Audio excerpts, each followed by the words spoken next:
Imagine standing against a fighter whose punches feel like they could break bones. A competitor with unmatched intensity in the ring whose knockout power has taken down countless opponents. For nearly 20 years, he has been a peer presence among the best in the sport. This is Gennady GGG Golovkin. Also a perfect record, 35 fights, 35 victories, including 32 wins by knockout, including 22 consecutive KOs, and he has KO'd every opponent he's faced over the last 8 years. This Olympic medalist from Karaganda, Kazakhstan is the reigning, defending, undefeated universally recognized middleweight champion of the world, Gennady Gennadyevich Golovkin, a.k.a.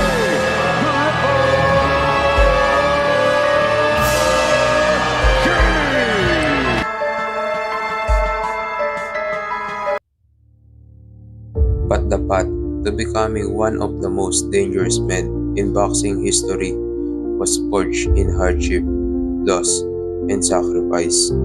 This is the story of how Triple G rose from a humble coal miner's family to become a legend. Gennady Golovkin was born on April 8, 1982 in Karaganda, Kazakhstan, into a tough environment.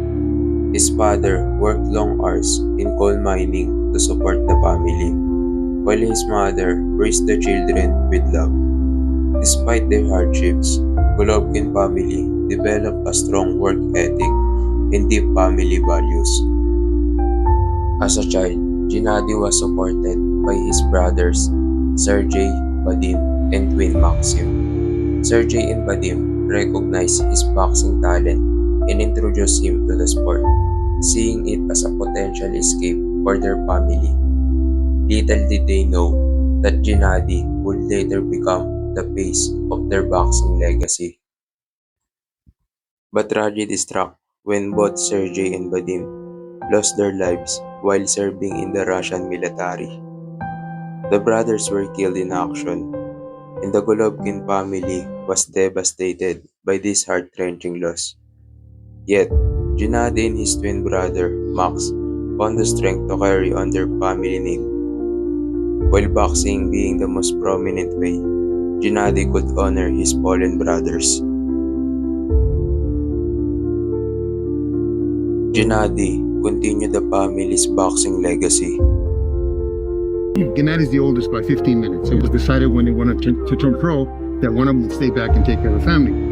So it was decided because the other two brothers died in the war. While his twin brother Max, also a boxer, chose to support Gennady's career and manage family responsibilities outside the ring.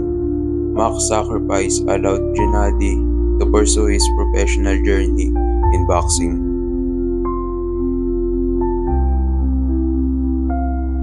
And it was in 2004 at the Athens Olympics that Gennady Golovkin began to show the world his incredible skill. Competing in the middleweight division, Gennady fought with a combination of power, skill, and precision that would become his trademark. In the end, he claimed the silver medal, proving that he was a force to be reckoned with. But this was just the beginning of his journey. Though Gennady didn't take home the gold, his path was set. The silver medal was just the first step in what would be a remarkable career, as Triple G would go on to dominate the middleweight division and cement himself as one of the greatest boxers of all time. Gennady's professional debut in 2006 against Gabor was a dominant display of power. Ringrunde 1. Box! From the start, Triple G's job overwhelmed Gabor.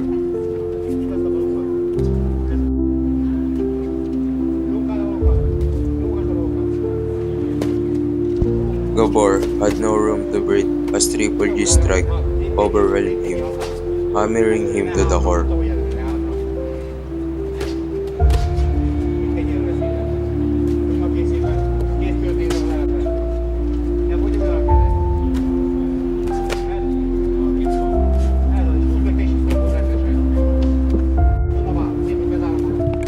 A powerful combination of punches, a left hook, followed by a right cross, sent Gabor to the canvas for a knockout. 4, 5, 6, 7, 8, 9, 10 out.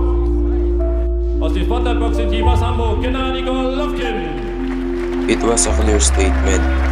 The Triple G had arrived as a formidable force in boxing. Aus Ungarn, Gabor Balog. In his second fight against Sharhin Abarca, Gennady displayed his skill and control, starting cautiously with body shots before unleashing a flurry of powerful punches.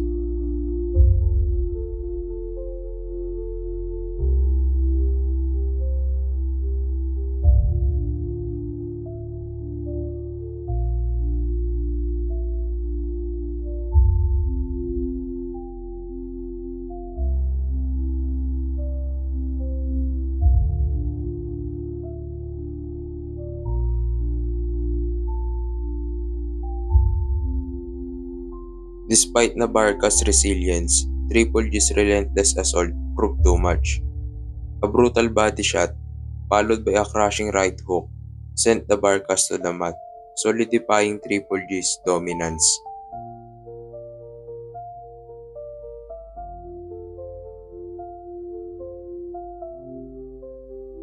Just a month later, Gennady faced Daniel Urbanski and quickly took control with his powerful jab and relentless 1-2 combinations.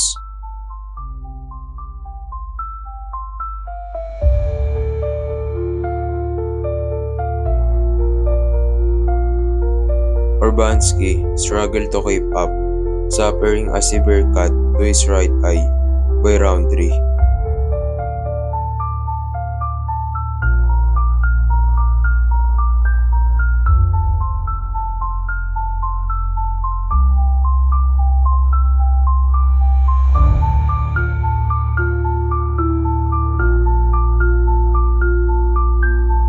Despite his best efforts to fight back, Urbanski had no answer for Triple G's persistent pressure.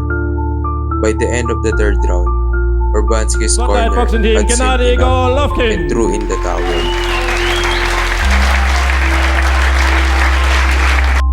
Triple G's early career was marked by dominant performances and knockout power. Gennady rise to world-class status was greatly shaped by Coach Abel Sanchez, who further developed the skills Gennady already possessed. Under Sanchez's guidance, Gennady learned to apply his power with greater control, intelligence, and precision.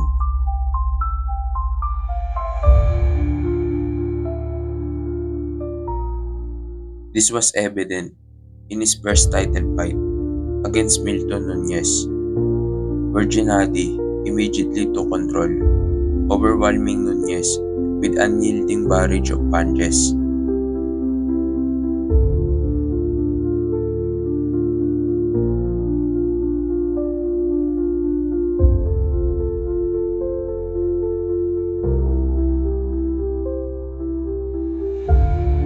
Nunez, caught off guard by the speed and power of Triple G's attack, was unable to recover after a final devastating blow, signaling Triple G's dominance in the middleweight division.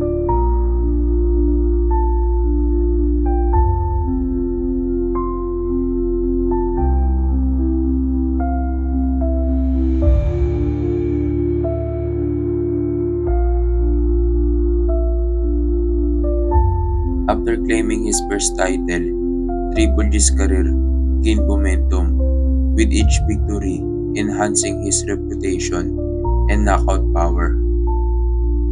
In 2012, he made his US debut on HBO, a significant milestone that expanded his audience. His dream, he said, was to fight in the US and on HBO. He realized he had to make the move, and here he is with that moment tonight. Triple G showcased his exceptional skills with a devastating knockout, solidifying his place in the boxing world.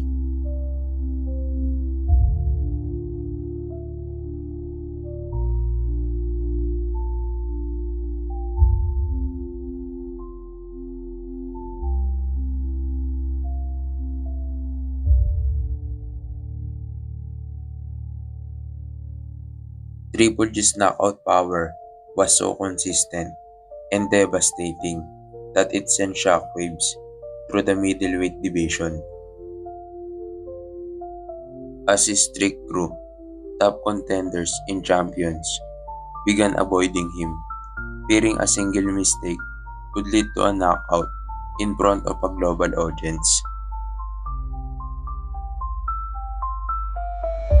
Top 5 middleweights don't seem to give you much competition. Top 10 middleweights seem to offer almost no resistance at all. I'm still champion. Of course I need big name or big fight. Gennady Golovkin is sitting here ringside. Do you have interest in that fight? While Triple G had skill, it was his unyielding power that made him a dangerous threat no one wanted to face, risking both reputation and career.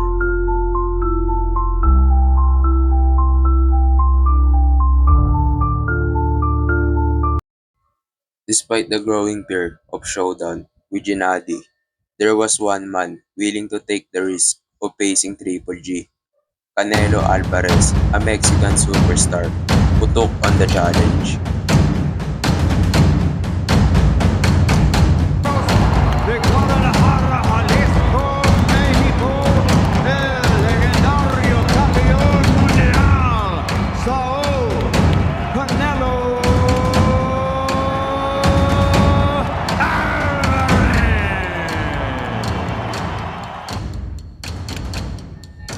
Canelo's confidence and skill set him apart as he embraced high-risk, high-reward fight. Having already faced top opponents in various weight classes, he saw the match as a key moment in his career.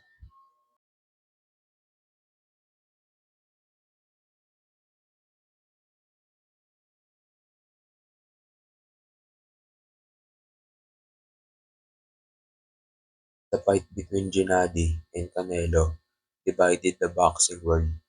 Some believe Canelo will win because of his skills, speed, and counter-punching ability. I have to go with Canelo now. I think Triple G got exposed. Triple G's hit that plateau. You know, I'm not seeing him progress or evolve or anything like that. I think Canelo beat Triple G.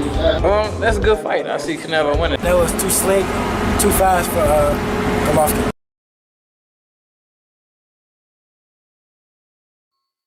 While others believe Gennady will win due to his power, aggressiveness, and the pressure he applies.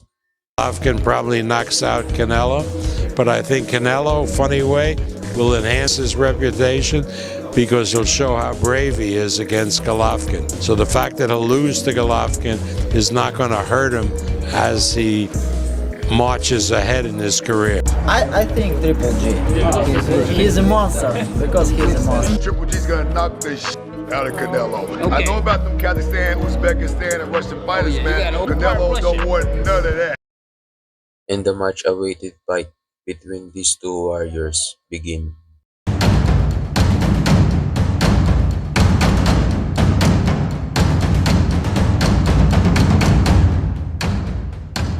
the thousands in attendance and the millions watching around the world. Ladies and gentlemen, let's get ready to rumble!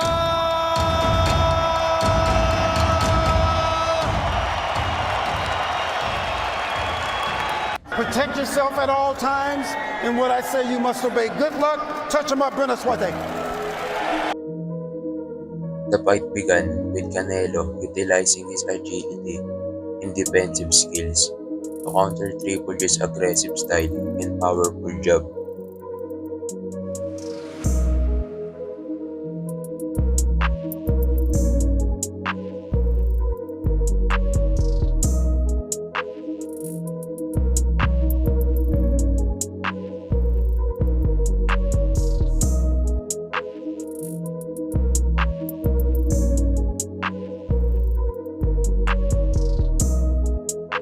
Meanwhile, Triple G kept up the pressure with constant forward movement and strong punches.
Both fighters exchanged heavy shots throughout the 12 rounds, making for an exciting and competitive battle that went to a unanimous decision.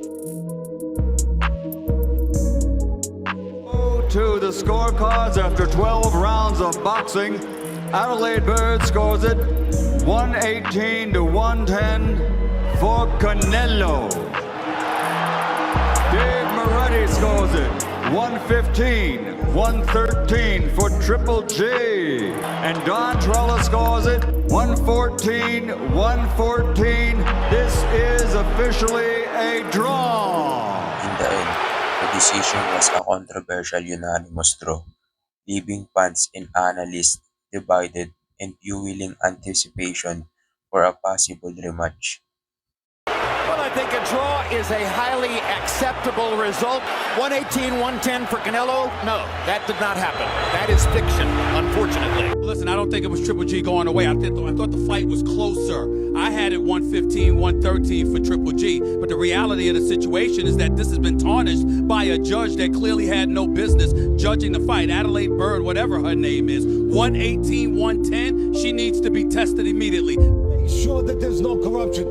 There's nothing. There's everywhere else in the garment business. There's corruption, but there's an oversight in the Wall Street. There's corruption, but there's an oversight. There's an oversight. That if Golovkin didn't win by some ungodly, lopsided beatdown, that he could lose a decision because of corruption. He goes, because that's how boxing rolls, and there's way more money in Canelo winning. The highly anticipated rematch between Canelo and Triple G began with heightened tension. But this time, Canelo took on the role of the aggressor, pushing forward with powerful combinations. Triple G countered with precise jabs and powerful combinations, slowing Canelo's momentum.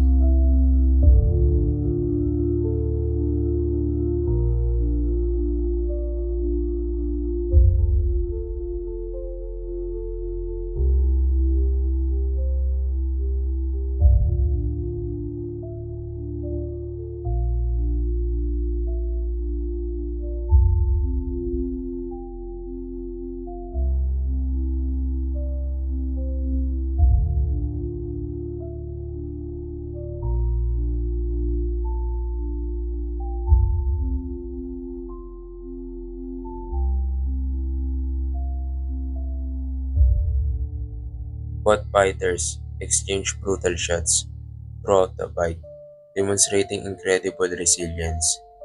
As the battle wore on, it became a fierce war of attrition, with neither willing to back down.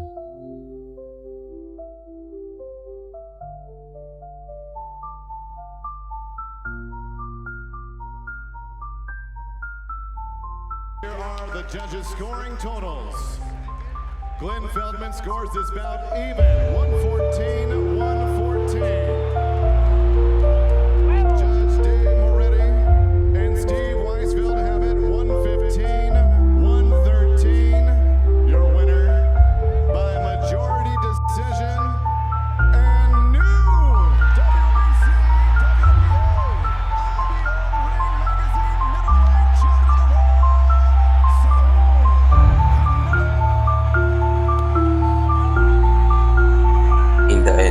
Canelo won a close hard-fought decision, claiming victory in one of the most intense bouts in boxing history. After 4 years, Canelo Alvarez remains the dominant force in the division. And there's the king at 168. It is Canelo Alvarez. But he'll face Gennady for the final time.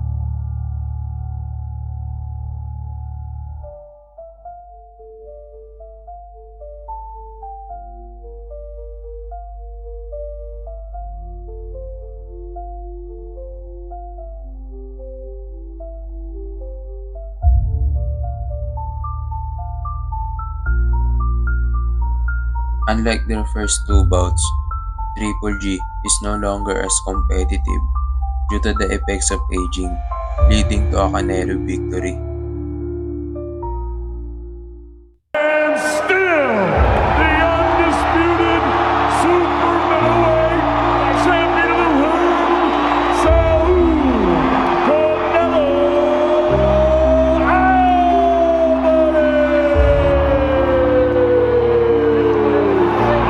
However, despite these losses, Gennady's legacy as one of the greatest middleweights of all time remains intact. With a remarkable knockout percentage of 88.1%, he holds the highest KO rate among middleweight champions. Gennady is not only known for his power and skill, but also for his humble nature and good heart. He's a dangerous fighter in the ring, but outside of it, is deeply devoted to his family, showing that true strength comes from within.